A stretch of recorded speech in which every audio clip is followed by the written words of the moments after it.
Assalamualaikum warahmatullahi wabarakatuh. Saya Rianda Irfa ingin mempresentasikan hasil presentasi saya yang berjudul Proses Pengendalian Manajemen.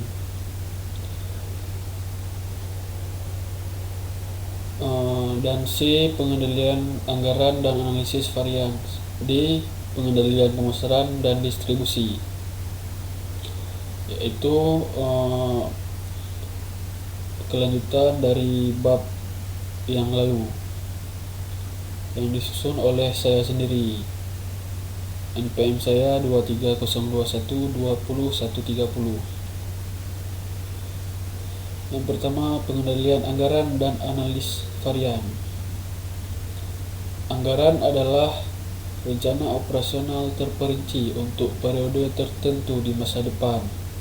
Ini adalah perkiraan yang disiapkan sebelum periode yang berlaku. Ini berfungsi sebagai barometer bisnis karena merupakan rencana aktivitas bisnis lengkap yang mencakup periode.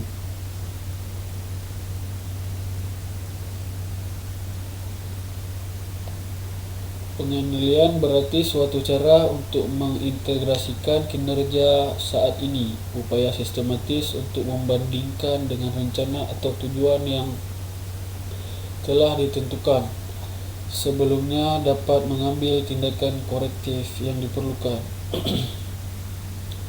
Pengendalian anggaran merupakan metode manajemen yang penting untuk mengendalikan biaya dan memaksimalkan keuntungan. Ini dapat dipahami sebagai salah satu contoh rasionalitas manajerial tertinggi.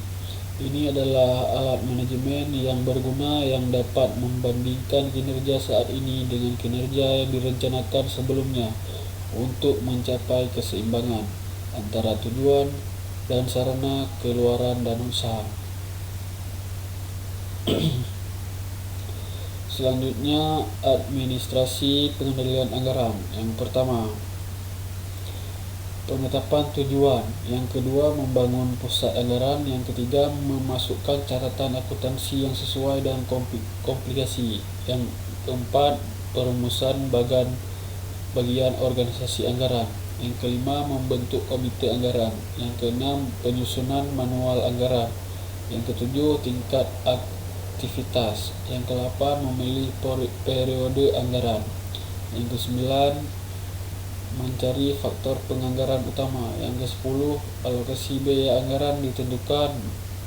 Yang ke-11, eksekusi anggaran dan catatan kinerja aktual. Yang ke-12, analisis dan pelaporan varian anggaran. Anggaran dan jenisnya. Anggaran adalah alat penting untuk perencanaan dan pengendalian jangka pendek yang efektif dalam suatu organisasi. Anggaran operasional umumnya mencakup 1 tahun dan menunjukkan proyeksi pendapatan dan pengeluaran. Penganggaran fleksibel. Anggaran fleksibel adalah anggaran dinamis yang dirancang untuk merubah berdasarkan tingkat aktivitas. Ini juga disebut anggaran variabel atau anggaran rasio geser. Anggaran yang disiapkan dengan cara yang menyediakan biaya yang dianggarkan setiap tingkat aktivitas disebut anggaran fleksibel. Selanjutnya, manfaat anggaran fleksibel. Yang pertama, menghitung biaya lebih akurat. Yang kedua, pengendalian biaya dimungkinkan karena menunjukkan biaya yang harus dikeluarkan untuk setiap tingkat aktivitas. Yang ketiga, penanganan pengecualian dimungkinkan karena hanya jenis penyimpangan utama yang akan dikirim ke manajemen puncak untuk pemecahan masalah dan tindakan korektif. Yang keempat, dengan memantau tingkat produksi, penjualan, dan persediaan dengan cermat adalah mungkin untuk mencapai hasil terbaik dan profitabilitas maksimum. Selanjutnya, total anggaran. Total anggaran adalah anggaran ringkasan yang mencakup anggaran semua fungsi perusahaan. Anggaran total disusun dalam bentuk laba rugi, dimulai dengan pendapatan penjualan, diikuti dengan biaya penjualan, pendapatan operasional, beban non operasional, dan pendapatan lainnya mencapai laba sebelum pajak dan bunga, dan kemudian mencapai laba bersih setelah dikurangi keuangan. Selanjutnya, analis varian. Tujuan utama dari setiap proses pengendalian adalah mengidentifikasi perbedaan antara kinerja aktual dan standar tetap. Selanjutnya ada pengendalian pemasaran, dan di sini juga ada tabelnya. Jenis pengendalian yaitu pengendalian strategis, yang kedua pengendalian rencana tahunan, yang ketiga pengendalian efisiensi dan efektivitas, yang terakhir profitabilitas. Pengendalian strategis tujuannya di sini adalah untuk memeriksa apakah strategi yang dikembangkan untuk kampanye pemasaran telah dijalankan dan diterapkan dengan benar, dan apakah hasil yang diharapkan telah tercapai. Selanjutnya, pengendalian profitabilitas. Tujuan utama dari bagian pengendalian pemasaran ini adalah untuk mengetahui departemen bisnis mana yang menghasilkan keuntungan bagi perusahaan dan departemen mana yang merugi. Istilah segmen ini mengacu pada unit yang digunakan untuk analisis. Selanjutnya, kontrol distribusi.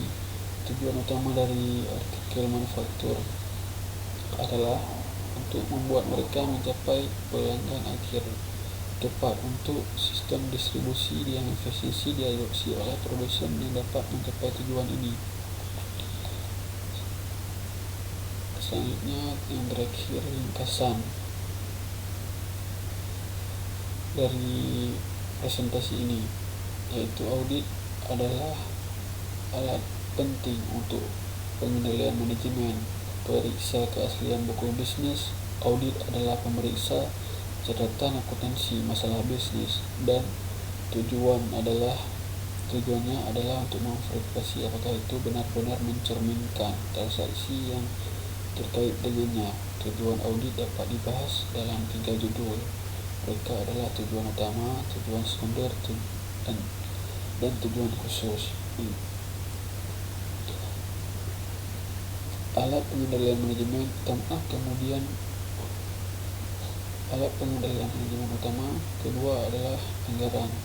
Anggaran membantu manajemen melakukan kontrol keuangan atas berbagai kegiatan yang berhubungan dengan keuangan dalam organisasi.